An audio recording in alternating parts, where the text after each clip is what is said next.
ಎಲ್ಲರಿಗೂ ನಮಸ್ಕಾರ. ಇವತ್ತು ಕಡುಬಡತನವನ್ನೇ ಹೊದ್ದಂಥ ಕೇವಲ 3ನೇ ಕ್ಲಾಸಿನವರೆಗೆ ಓದಿದಂಥ ನಮ್ಮ ಕಥಾನಾಯಕ ಹೀರೋ ಹಲ್ದಾರ್ ನಾಗ್ ಅಂತಂದು ಹೇಳಿ ಕೇವಲ 3ನೇ ಕ್ಲಾಸಿನವರೆಗೆ ಓದಿದರೂ ಕೂಡ ಕತೆಗಳನ್ನು, ಕವಿತೆಗಳನ್ನು, ನಾಟಕಗಳನ್ನು ರಚಿಸಿದ್ದಾರೆ. 60ಕ್ಕೂ ಹೆಚ್ಚು ಸ್ವರಚಿತ ಕವನಗಳನ್ನು ರಚಿಸಿ ನಮ್ಮ ಭಾರತ ಸರ್ಕಾರದಿಂದ ಪದ್ಮಶ್ರೀ ಪ್ರಶಸ್ತಿಗೆ ಭಾಜನರಾದಂಥ ವ್ಯಕ್ತಿ. ಹಂಗಂದ್ರೆ ಇವರು 3ನೇ ಕ್ಲಾಸ್ಗೆ ಯಾಕೆ ಓದನ್ನು ನಿಲ್ಲಿಸಿದರು, ಇವರ ಒಳಗೆ ಇರುವಂಥ ಕವಿ, ಸಾಹಿತಿ ಅವನು ಹೇಗೆ ಬೆಳಕಿಗೆ ಬಂದ, ಯಾವಾಗ ಬಂದ ಅನ್ನೋದರ ಕುರಿತಾಗಿ ನಾನೀಗ ಅವರ ಕಥೆಯನ್ನು ಹೇಳ್ತಾ ಇದ್ದೇನೆ. ಬಡವರ ನಾಡು ಅನ್ನುವಂಥ ಪ್ರಸಿದ್ಧವಾದಂಥ ಒಡಿಶಾ ರಾಜ್ಯದ ಒಂದು ಬುಡಕಟ್ಟು ನಿವಾಸಿ ನಮ್ಮ ಕಥಾನಾಯಕ. ಆ ಬುಡಕಟ್ಟು ಒಂದು ಜನಾಂಗದೊಳಗೆ ಏನೈತಿ ಅಂತಂದ್ರೆ ಅವರೆಲ್ಲ ಅತಿ ಕಡು ಬಡವರು. ಅಲ್ಲಿ ಮನೆ ಜನರೆಲ್ಲರೂ ಏನಂತಂದ್ರೆ ಈ ಶ್ರೀಮಂತರ ಹೊಲಗಳಲ್ಲಿ, ಮನೆಗಳಲ್ಲಿ ಕೆಲಸವನ್ನು ಮಾಡಿ ಜೀತದ ಆಳಾಗಿ ದುಡಿತಾ ಬದುಕುವಂಥ ಜನ. ಮಕ್ಕಳನ್ನು ಗಂಡು ಹುಡುಗರಿದ್ರೆ ಸ್ವಲ್ಪ ಶಾಲೆಯನ್ನು ಕಲಿಸಿ ಆನಂತರ ಮತ್ತೆ ಈ ಕೂಲಿ ಕೆಲಸಕ್ಕೆ ಕಳಿಸುವಂಥ ಜನ. ಹೆಣ್ಣು ಮಕ್ಕಳಿಗೆ ಅವರು ಸ್ವಲ್ಪ ವಯಸ್ಸಿಗೆ ಬಂದ ಕೂಡಲೇ ಅವರು ಮದುವೆ ಮಾಡಿ ಅವರನ್ನು ಗಂಡನ ಮನೆಗೆ ಕಳಿಸುತ್ತಿದ್ದಂಥ ಜನ. ಕೇವಲ ಓದು, ಬರಹ, ಕಾಲೇಜು ಅಂತಂದ್ರೆ ಶ್ರೀಮಂತರ ಮಕ್ಕಳಿಗೆ ಮಾತ್ರ ಅನ್ನುವುದನ್ನು ಬಲವಾಗಿ ನಂಬಿಕೊಂಡಂಥ ಜನಾಂಗ. ಈ ಒಂದು ಜನಾಂಗದಲ್ಲಿ ಹುಟ್ಟಿ ಬೆಳೆದಂಥ ನಮ್ಮ ಕಥಾನಾಯಕ ಇವರು ಹುಟ್ಟಿದ್ದು 1950ರಲ್ಲಿ. ಆಗ ಏನಾಗಿತ್ತು ಅಂತಂದರೆ ಇವರು ಕೇವಲ 10 ವರ್ಷದವರಿದ್ದಾನ ಇವರ ತಂದೆ ತೀರ್ಕೊಂಡಿದ್ರು. ಹೀಗಾಗಿ ಈ ಪುಟ್ಟ ಹುಡುಗನ ಮೇಲೆ ಮನೆ ಜವಾಬ್ದಾರಿನೂ ಬಿದ್ದಿತ್ತು. ಕೂಲಿ ಕೆಲಸವನ್ನು ಮಾಡ್ತಾ ಏನಂತಂದ್ರೆ ಕೆಲವು ವರ್ಷಗಳವರೆಗೆ ಕಳೆದಂಥ ನಮ್ಮ ನಾಯಕ ಆನಂತರ ಏನಂತಂದ್ರೆ ಒಂದು ಪಟ್ಟಣಕ್ಕೆ ಬಂದು ಅಲ್ಲಿ ಒಂದು ಹೋಟೆಲ್ನಲ್ಲಿ ಈ ಪಾತ್ರೆಗಳನ್ನು ತೊಳೆಯುವಂಥ ಕೆಲಸಕ್ಕೆ ಕೈ ಹಾಕ್ತಾನೆ. ಮುಂದೆ ಒಂದು ಹಾಸ್ಟೆಲ್ ವಿದ್ಯಾರ್ಥಿಗಳಿಗಾಗಿ ಅಡುಗೆ ಸಹಾಯಕನಾಗಿ ಅವ್ರೇನಂತಂದ್ರೆ ಅಲ್ಲಿ ಸೇರಿಕೊಳ್ತಾರೆ. ಆವಾಗ ಏನಕ್ಕೈತಿ ಅಂತಂದ್ರೆ 3 ಹೊತ್ತಿನ ಊಟ, ಇರುವುದಕ್ಕೆ ವಾಸಕ್ಕೆ ಒಂದು ನೆಲೆ ಮತ್ತು ಒಂದು ಸಂಬಳ, ಕಡಿಮೆ ಸಂಬಳ ಸಾಕು ಇಷ್ಟು ಜೀವನ ಅಂತಂದು ಹೇಳಿ ನಂಬಿರುವಂಥ ಈ ಕಥಾನಾಯಕ ಮುಂದೆ ಏನಾಗ್ತೈತಿ ಅಂತಂತಂದ್ರೆ 16 ವರ್ಷಗಳವರೆಗೆ ಅವನು ಕೇವಲ ಹಾಸ್ಟೆಲ್ನಲ್ಲಿ ಅಡುಗೆ ಸಹಾಯಕನಾಗಿ ಕಾರ್ಯವನ್ನು ನಿರ್ವಹಿಸ್ತಿರ್ತಾನೆ. ಆನಂತರ ಅವನಿಗೆ ಏನಕ್ಕೈತಿ ಅಂದ್ರೆ ಆವಾಗ ಅವನಿಗೆ 28 ವರ್ಷಗಳ ಆಗುವವರೆಗೂ ಇದೇ ಕೆಲಸವನ್ನು ಅವನು ಮಾಡ್ತಿದ್ದಂಥ ಈ ಹಲ್ದಾರ್ ನಾಗ್ ಅವ್ರಿಗೇನು ಅನ್ನಿಸ್ತು ಅಂತಂತಂದ್ರೆ ನಾನು ಏನಾದರೂ ಒಂದು ಸ್ವಂತ ಉದ್ಯೋಗವನ್ನು ಮಾಡಬೇಕು ಅಂತಂದು ಹೇಳಿ ಅಲ್ಲೇ ಸಮೀಪ ಇರುವಂಥ ಒಂದು ಬ್ಯಾಂಕಿನಲ್ಲಿ 1,000 ರೂಪಾಯಿಗಳನ್ನು ಸಾಲವನ್ನು ಪಡೆದುಕೊಂಡು ಒಂದು ಸ್ಟೇಷನರಿ ಅಂಗಡಿಯನ್ನು ಅವರು ಪ್ರಾರಂಭ ಮಾಡಿದರು. ಶಾಲೆಯ ವಿದ್ಯಾರ್ಥಿಗಳೇನ ಏನಂತಂದ್ರೆ ಅವರ ಗ್ರಾಹಕರು. ಆವಾಗ ಆ ವಿದ್ಯಾರ್ಥಿಗಳು ಪಾಠಗಳ ಬಗ್ಗೆ, ಈ ಪದ್ಯಗಳ ಬಗ್ಗೆ ಮಾತಾಡುವುದನ್ನು ಕೇಳ್ತಾ ಅವಾಗೇನು ಅನ್ನಿಸ್ತು ಅಂದರೆ ಕೇವಲ 3ನೇ ಕ್ಲಾಸ್ ಅಷ್ಟೇ ಕಲಿತಿದ್ದ, ನಾನು ಓದಬೇಕಲ್ಲ, ಬರೀಬೇಕು ಅಂತಂದು ಹೇಳಿ ಅನ್ನುವಂಥ ತುಡಿತ ಜಾಸ್ತಿ ಆಗಕತ್ತದು. ಆದ್ರೆ ಹೆಂಗೆ ಮಾಡಬೇಕು ಅನ್ನುವಂಥದ್ದು ಹೊಳಿಲಿಲ್ಲ. ಆ ಊರಿನೊಳಗೆ ಅಭಿಮನ್ಯು ಸಾಹಿತ್ಯ ಸಂಸತ್ ಅಂತ ಹೇಳಿ ಒಂದು ಏನಂತಂದ್ರೆ ಈ ಸಾಹಿತ್ಯದ ಒಂದು ಕುರಿತಾದಂಥ ಕವನಗಳು, ಆನಂತರ ನಾಟಕಗಳು, ಇವುಗಳ ಒಂದು ಸಂಸ್ಥೆಯ ಒಡನಾಟ ಆತನಿಗೆ ಉಂಟಾಯಿತು. ಆ ಸಂಸ್ಥೆಗೆ ಹೋಗಿ ಬರ್ತಾ ಏನು ಮಾಡಕತ್ತಂದ್ರೆ ಆ ಒಡಿಶಾ ಭಾಷೆಯೊಳಗಿನ ಅಕ್ಷರಾಭ್ಯಾಸವನ್ನು ಮತ್ತೆ ಪುನಃ ಪ್ರಾರಂಭ ಮಾಡಿದ. ಕೆಲವು ತಿಂಗಳಲ್ಲಿ ಓದು ಬರಹವನ್ನು ಆತ ಕಲಿತ ಮೇಲೆ ಏನಾಯಿತು ಅಂತಂತಂದ್ರೆ ಈ ಅವ್ರ ಬುಡಕಟ್ಟು ಜನಾಂಗದೊಳಗೆ ಈ ಒಂದು ವಿಶಿಷ್ಟ ದಾಟಿಯೊಳಗೆ ಅವರು ಏನಂತಂದ್ರೆ ಈ ಪುರಾಣ ಪುಣ್ಯಕಥೆಗಳನ್ನು ಹಾಡುವಂಥ ಒಂದು ಕಲೆ ಅವರಿಗೆ ಕರಗತಾಗಿರ್ತೈತಿ. ಅದೇ ರೀತಿ ಹಲ್ದಾರ್ ನಾಗನ ತಾಯಿ ಕೂಡ ಅವರೇನಂತಂದ್ರೆ ಹಾಡುಗಳಲ್ಲಿ ಕಥೆಗಳನ್ನು ಹೇಳ್ತಾ ಇದ್ರು.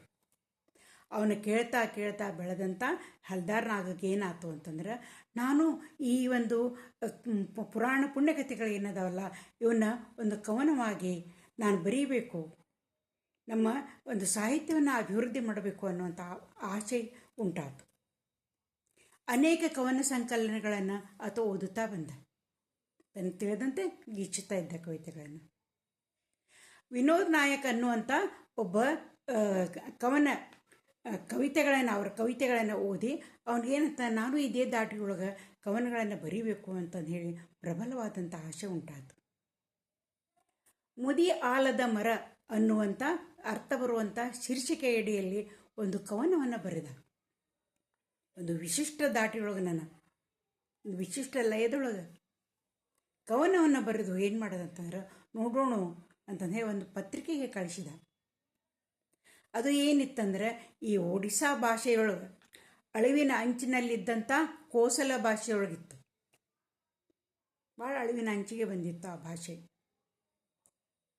ಆವಾಗ ಏನಾಯ್ತು ಅಂತಂದ್ರೆ, ಮುಂದೆ ಒಂದು ರವಿವಾರದ ಪುರವಣಿಗೆಯಲ್ಲಿ ಅವರ ಕವನ ಇದು ಪ್ರಕಟ ಆಯಿತು. ನೂರಾರು ಅಲ್ಲ ಸಾವಿರಾರು ಜನ ಅಭಿಮಾನಿಗಳಿದ್ದು ಹುಟ್ಟುಕೊಂಡ್ರು, ಪ್ರಶಂಸೆ ಮಾಡಕತ್ತರು. ಬರೆದಂಥ ದಾಟಿ ಭಾಳ ಚೆನ್ನಾಗಿದೆ, ಭಾಳ ಸುಂದರವಾಗಿ ಬರೆದಾರ, ಒಂದು ವಿಶಿಷ್ಟ ಶೈಲಿಯೊಳಗೆ ಬರೆದಾರ ಅನ್ನುವಂಥದ್ದು ಬಹಳ ಪ್ರಸಿದ್ಧಿಯನ್ನು ಪಡೀತದೆ. ಎಲ್ಲರೂ ವಿಮರ್ಶಕರು ಕೂಡ ಏನು ಮಾಡಾಕತ್ತರು ಅಂತ ಅದರ ಬಗ್ಗೆ ಚರ್ಚೆಯನ್ನು ಮಾಡಾಕತ್ತರು. ಆವಾಗ ಆ ಪ್ರಕಾಶಕರು ಅವ್ರಿಗೆ ಏನಂತಂದ್ರೆ, ನೀವು ಇನ್ನೊಂದು 4 ಪದ್ಯಗಳನ್ನು ಬರೆದು ಕಳಿಸ್ರಿ ಅಂತ ಹೇಳಿದರು. ಹಿಂಗೆ ಈ ವಾರಕ್ಕೊಂದೇನಂತೆ 4 ಪದ್ಯಗಳು ಪ್ರಕಟ ಆದವು. ಆವಾಗ ಹಲ್ದಾರ್ನಾಗಿದ್ದವರು ಒಡಿಸ್ಸಾದು ತುಂಬ ಇಲ್ಲ ಪ್ರಸಿದ್ಧಿಯನ್ನು ಪಡೆದರು.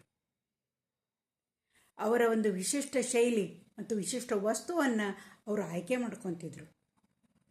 ಯಾವ ಕವಿಯೂ ಬರೆಯಲಾರದಂತಹ ಒಂದು ವಿಶಿಷ್ಟ ದಾಟಿಯೊಳಗೆ ಒಂದು ವಿಶಿಷ್ಟ ಲಯ, ಛಂದಸ್ಸು, ವಸ್ತುವನ್ನು ಇವರು ಹುಡುಕಿಕೊಂಡು ಭಾಳ ಸುಂದರವಾಗಿ ಕವನಗಳನ್ನು ಬರೀತಾರೆ ಅಂತಂದು ಹೇಳಿ ವಿಮರ್ಶಕರೆಲ್ಲರೂ ಏನಂತಂದ್ರೆ ಇವರು ಹೊಗಳ್ತಾ ಬಂದರು, ಮನೆ ಮಾತಾಗಕತ್ತರು.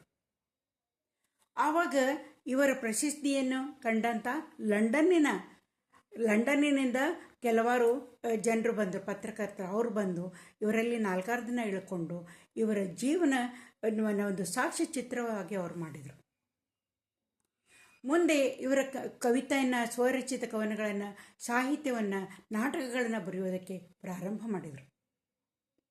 ಇವರು ಬರೆದಂಥ ಈ ಲೇಖನಗಳು ಬಂಗಾಳಿ, ಇಂಗ್ಲೀಷ್, ಹಿಂದಿ ಭಾಷೆಗೆ ಅನುವಾದಗಳಾದವು.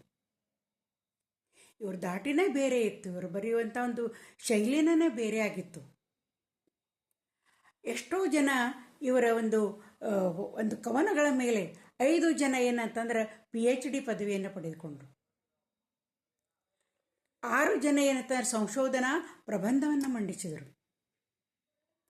ಆ ನಂತರ ಇವರ ಪ್ರತಿಭೆಯನ್ನು ಗುರುತಿಸಿದಂಥ ಅದು ಅವ್ರು ಹುಟ್ಟಿದ್ದು ಸಂಬಾಲ್ಪುರ್ ಅನ್ನುವಂಥ ಜಿಲ್ಲೆ, ಒಡಿಸ್ಸಾದಲ್ಲಿ ಸಂಬಾಲ್ಪುರ್ ಅನ್ನುವಂಥ ಜಿಲ್ಲೆ. ಅಲ್ಲಿರುವಂಥ ವಿಶ್ವವಿದ್ಯಾಲಯ ಇವರ ಕವನ ಸಂಕಲನವನ್ನು ಪದವಿ ತರಗತಿಗಳಿಗೆ ಅದು ಏನಂತಂದ್ರೆ ನಿಯೋಜನೆಯನ್ನು ಮಾಡಿತು. ಇಷ್ಟೊಂದು ಪ್ರಸಿದ್ಧಿಯನ್ನು ಪಡೆದರು ಅವರು. ಲೋಕಕವಿರತ್ನ ಅನ್ನುವಂಥ ಬಿರುದನ್ನು ಒಡಿಸ್ಸಾ ಸರ್ಕಾರ ಅವರು ನೀಡಿತು. ಕೆಲವು ವರ್ಷಗಳ ಹಿಂದೆ ನಮ್ಮ ಭಾರತ ಸರ್ಕಾರ ಅವ್ರಿಗೆ ಏನಂತ ಪದ್ಮಶ್ರೀ ಪ್ರಶಸ್ತಿಯನ್ನು ಕೊಟ್ಟು ಗೌರವಿಸಿತು. ಅವರು ಏನಂತ ಈ ವಸ್ತುಗಳನ್ನು ಏನು ಆಯ್ಕೆ ಮಾಡ್ಕೊತಾರಲ್ಲ ಕವನಗಳನ್ನು ಬರೆಯೋದಕ್ಕೆ, ಅದು ಈ ಪುರಾಣ ಪುಣ್ಯಕಥೆಗಳಲ್ಲಿ ಅತಿ ಮುಖ್ಯವಾದ ಪಾತ್ರಗಳನ್ನು ಅವರು ಆರಿಸಿಕೊಳ್ಳೋದಿಲ್ಲ. ಈ ಉದಾಹರಣೆಗೆ ರಾಮಾಯಣ ಆಗಲಿ, ಮಹಾಭಾರತ ಆಗಲಿ, ಅವರು ಆರಿಸಿಕೊಳ್ಳುವಂಥ ಪಾತ್ರಗಳು ತೆರೆಮರೆಯ ಪಾತ್ರಗಳನ್ನು ಅವರು ಆಯ್ಕೆ ಮಾಡ್ಕೊಳ್ತಾರೆ. ಊರ್ವಶಿ, ಊರ್ಮಿಳ, ವಾಲಿ, ಕರ್ಣ, ವಿದುರ, ಆನಂತರ ಭಾನುಮತಿ, ಹಿಂಗೆ ತೆರೆಮರೆಯಲ್ಲಿರುವಂಥ ಈ ಹೆಚ್ಚು ಪ್ರಚಾರ ಕೊಡಲೇ ಇಲ್ಲದಂಥ ಪಾತ್ರಗಳನ್ನು ಅವರು ಆಯ್ಕೆ ಮಾಡ್ಕೋತಾರೆ. ಅವ್ರು ಹೇಳ್ತಾರೆ, ರಾಮಾಯಣದಲ್ಲಿ ಸೀತೆಯನ್ನು ಅತ್ಯಂತ ಪತಿವೃತ್ತಿ ಅಂತಂದು ಹೇಳ್ತೀವಿ. ಸೀತೆ ರಾಮನೊಂದಿಗೆ ವನವಾಸಕ್ಕೆ ಹೋದಳು. ಆದರೆ ಅವಳ ಜೊತೆ ಅವಳ ಗಂಡ ಇದ್ದ. ಆದರೆ ಊರ್ಮಿಳೆಗೆ ನಾವು ಅಷ್ಟು ಮಹತ್ವವನ್ನು ಕೊಡುವುದಿಲ್ಲ. 14 ವರ್ಷಗಳವರೆಗೆ ಅವಳು ತನ್ನ ಗಂಡನ ಜೊತೆ ಕೇವಲ ಕೆಲವೇ ದಿನಗಳನ್ನು ಕಳೆದಂಥವುಗಳನ್ನು ಸ್ಮರಣೆ ಮಾಡ್ತಾ ಅವನ ಚಿಂತೆಯಲ್ಲಿಯೇ ಅಥವಾ ಅವನ ಧ್ಯಾನದಲ್ಲಿಯೇ ಜೀವನವನ್ನು ಶ್ರಮಿಸಿದವಳು. 14 ವರ್ಷಗಳವರೆಗೆ ಅವಳ ಮನಸ್ಸಿನ ಅಳಲು ವೇದನೆಯನ್ನು ಅವ್ರು ಏನಂತಂದ್ರೆ ಆ ಒಂದು ದಾಟಿಯಲ್ಲಿ ಕವನಗಳನ್ನು ಅವರು ಬರೀತಾರೆ. ಈ ಒಂದು ಹೆಚ್ಚು ಪ್ರಚಾರವಿಲ್ಲದಂಥ ಪಾತ್ರಗಳಿಗೆ ಅವರು ಹೆಚ್ಚು ಮಹತ್ವವನ್ನು ಕೊಡ್ತಾರೆ. ಹೀಗಾಗಿ ಅವರು ಬರೆಯುವಂಥ ಒಂದು ಕವನಗಳು, ಸಾಹಿತ್ಯಗಳು, ನಾಟಕಗಳು, ಸ್ವರಚಿತ ಕವನಗಳನ್ನು ಪೂರ್ತಿ ಬಾಯ್ಪಾಟಾಗಿ ಅವ್ರು ಹೇಳ್ತಾರೆ. ಒಂದು ಪದನೂ ಮಿಸ್ ಆಗದಂಗೆ, ಒಂದು ವಾಕ್ಯ ಎಲ್ಲೂ ಅಳೆದು ಹೋಗದಂಗೆ ಸ್ವರಚಿತ ಕವನಗಳನ್ನು ಅವರು 60ಕ್ಕೂ ಹೆಚ್ಚು ಸ್ವರಚಿತ ಕವನಗಳನ್ನು ಬಾಯ್ಪಾಠವಾಗಿ ಹೇಳ್ತಾರೆ. ದೇವರು ಎಲ್ಲರಲ್ಲಿಯೂ ಪ್ರತಿಯೊಬ್ಬರಲ್ಲಿಯೂ ಒಂದೊಂದು ಪ್ರತಿಭೆಯನ್ನು ಇಟ್ಟಿರ್ತಾನಂತ.